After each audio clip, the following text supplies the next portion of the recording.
Guys कल होने वाला है फ्राइडे। किस तरह से बैंक निफ्टी एंड निफ्टी में कंप्लीट एनालिसिस बन रहा है चार्ट को देखते हुए, कैसे हमें अच्छी ट्रेड वगैरह देखने को मिल सकती है, कहां कहां पे ट्रैपिंग वगैरह देखने को मिल सकती है, उसको डिटेल में डिस्कस करेंगे। सबसे पहले बात करते हैं निफ्टी बैंक की वन डे टाइम फ्रेम पे। तो जैसा कि हम काफी लंबे टाइम से डिस्कस करते हुए आ रहे हैं, चार्ट ने यहां से एक मेजर ब्रेकडाउन दिया था, उसके बाद चार्ट उसी को रिटेस्ट करके उसी के आसपास उस एरिया में कंफ्यूज हो रहा है। बैक टू बैक 2 दिन से हमें डोजी कैंडल्स यहां पे देखने को मिल रही है, यानी बायर्स भी कंफ्यूज है, सेलर्स भी कंफ्यूज है, क्योंकि ये लेवल ही ऐसा है, एरिया ही ऐसा है पूरा। प्लस साथ ही साथ यहाँ पे 200 EMA भी निकल के आ रहा है, जिसकी हम काफी लंबे टाइम से बात करते हुए आ रहे हैं। आज भी मार्केट ने आप देखेंगे तो एग्जैक्टली उसी पर रेजिस्टेंस लिया।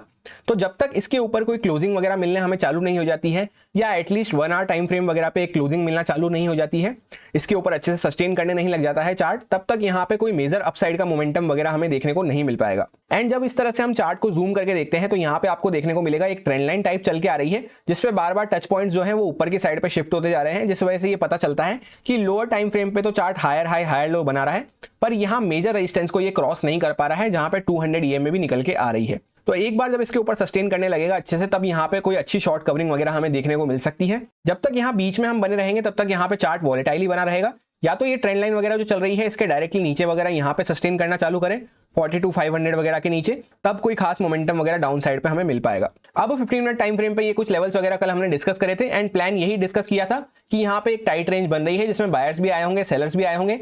तो गैप अप खुलता है तो यहाँ पे सेलर्स पैनिक करना चालू करेंगे, जिस वजह से वो पोजीशन बुक करेंगे, तो हमें बाइंग साइड का मोमेंटम देखने को मिल सकता है। एक्जैक्टली वैसा ही हमें देखने को मिला, बहुत ही बड़ा गैप अप देखने को मिला, क्योंकि वो फेड मीटिंग वगैरह का अनाउंसमेंट आया था जो मैंने आपको टेलीग्राम पे शेयर कर दिया था। उस वजह से यहाँ पे डाउ जोन्स वगैरह भी पॉजिटिव था, तो बहुत बड़ा गैप अप देखने को मिला। एंड गैप अप के केस में जो यहाँ पे पूरा सेल करके बैठे थे, यहाँ पे ये सारे लोग अपनी पोजीशन काटे, तो यहाँ पे एक अच्छा बाइंग साइड का मोमेंटम हमें देखने को मिला। एक्जैक्टली स्विंग हाई के आसपास जाके मार्केट वापस से यहाँ पे रिवर्स कर दिया, क्योंकि ऑब्वियस सी बात है, इतना 42,700 से लेकर जब हम 43,300 के आसपास 250 के आसपास पहुंच चुके हैं, इतना बड़ा मूव हो चुका है, तो इसी फ्लो में ऊपर तो नहीं जा सकता है।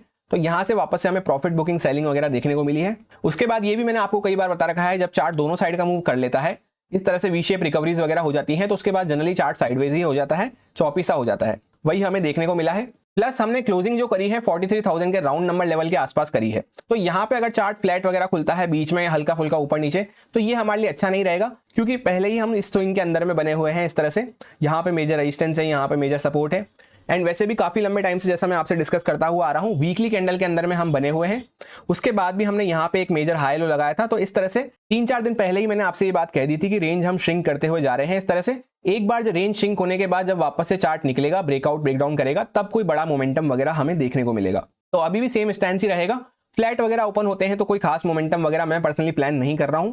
गैप डाउन वगैरह अगर हम खुलते हैं तो यहाँ पे जो बायर्स वगैरह बैठे हैं, इनकी पोजीशन स्टॉप लॉस खतरे में आ जाएंगे, तो ये अगर यहाँ से पोजीशन कट डाउन करते हैं तो थोड़ा बहुत हमें यहाँ पे सेलिंग वगैरह देखने को मिल सकती है। उसके बाद मेजर लेवल्स वगैरह के नीचे अगर चार्ट सस्टेन वगैरह करना चालू करता है, मेजर स्विंग वगैरह को ब्रेक डाउन करना चालू करता है, जैसे यहाँ पे एक मेजर स्विंग है, तब फिर यहाँ पे कोई फर्दर हमें आगे का मोमेंटम वगैरह अच्छा देखने को मिल सकता है, क्योंकि फिर ये ट्रेंड लाइन वगैरह जो चल रही है इस तरह से, ये भी ब्रेकडाउन वगैरह होती हुई नजर आएगी। एंड सपोज डायरेक्टली ज्यादा बड़ा गैप अप वगैरह खुल जाता है, तो ये मेजर रेजिस्टेंस जो है बार बार टच हो चुका है, तो हर बार जितनी बार रेजिस्टेंस टच होता है इस तरह से, तो यहाँ पे वीक होता हुआ जाता है, ये आपको पता होगी बात। तो यहाँ पे अगर चार्ट सस्टेन वगैरह करके इसका ब्रेकआउट वगैरह कुछ करता है, तो हमें यहाँ पे कोई खास मोमेंटम वगैरह देखने को मिल सकता है।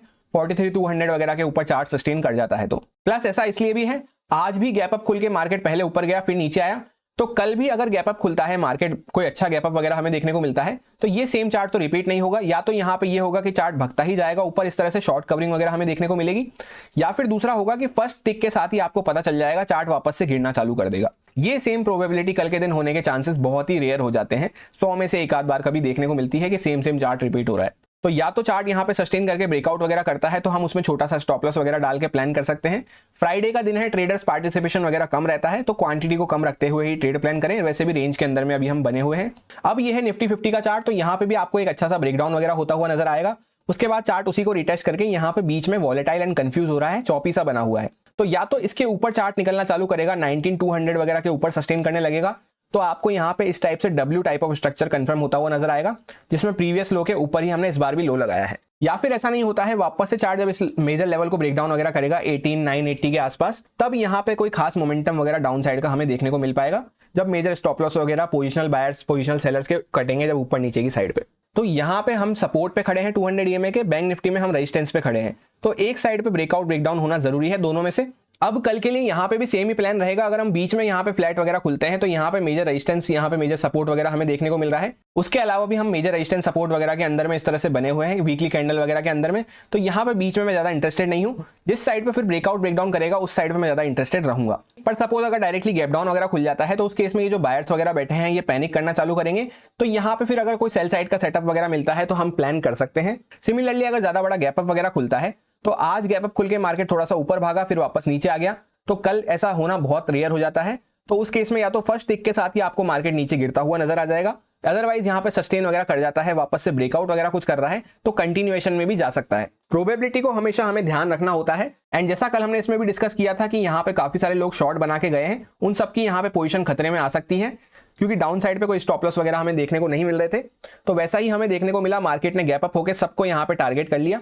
उसके बाद जब इतना बड़ा मोमेंटम हो चुका था तो मार्केट रेजिस्टेंस के आसपास से यहाँ पे मेजर रेजिस्टेंस जोन हमें देखने को मिल रहा था इस तरह से, उसके आसपास से वापस से थोड़ा सा रिवर्स हो गया। अभी हम बीच में खड़े हुए हैं तो यहाँ पे ज्यादा ओवरडू करने की जल्दीबाजी ना करें, एक बार अच्छे से ब्रेकआउट ब्रेकडाउन हो जाने दें। इसमें भी रेंज हमें श्रिंक होती हुई नजर आ रही है इस तरह से। वापस से जब कोई मेजर ब्रेकडाउन ब्रेकआउट होगा तभी हमें कोई बड़ा मोमेंटम वगैरह देखने को मिल पाएगा। एंड जैसा कि कल वीकली कैंडल भी क्लोज होगी तो वो कल किस तरह से क्लोज होती है, अभी तो इनसाइड कैंडल हमें देखने को मिल रही है, बीच में ही हम बने हुए हैं पिछली कैंडल के, तो वो किस तरह से क्लोज होती है उस पर भी नजर रखना बहुत जरूरी रहेगा। उसको हम डिटेल में डिस्कस करेंगे वीकली एनालिसिस वीडियो में। फिलहाल के लिए फ्राइडे को यही मेरा प्लान बना था दोनों इंडेक्सेस में, जो आपके साथ प्योरली एजुकेशन एक्सपीरियंस पर्पज से शेयर किया गया है, सारे लॉजिक्स एंड रीजंस को एक्सप्लेन करते हुए। अब अगर आपको अच्छा लगता है तो आप इसको अपने रिस्क पे यूज कर सकते हैं, अपने रिस्क मैनेजमेंट को फॉलो करते हुए, अच्छे से स्टॉप लॉसेस वगैरह को फॉलो करते हुए।